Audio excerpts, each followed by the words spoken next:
Hmm, subhanallah.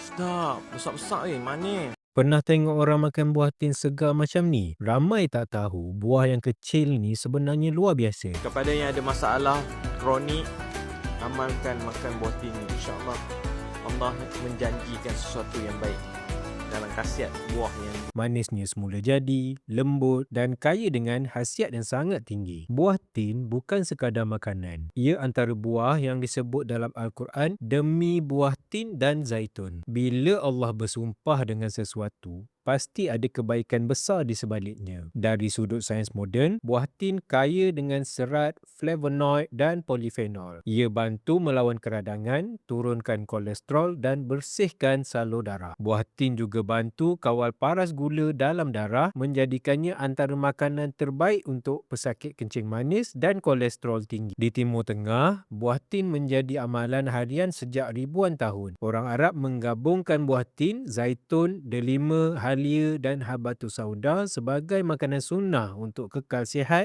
walau usia meningkat. Itu rahsia mereka jarang terkena penyakit kronik kerana menjaga tubuh melalui makanan yang diberkati. Tapi gaya hidup kita hari ini berbeza. Terlalu banyak makanan diproses, minuman bergula dan stres harian yang buatkan bacaan darah tak stabil, kencing manis, kolesterol dan tekanan darah tinggi semakin biasa. Sebab itu lahirnya jus kudrah, campuran lengkap makanan sunnah dalam satu botol.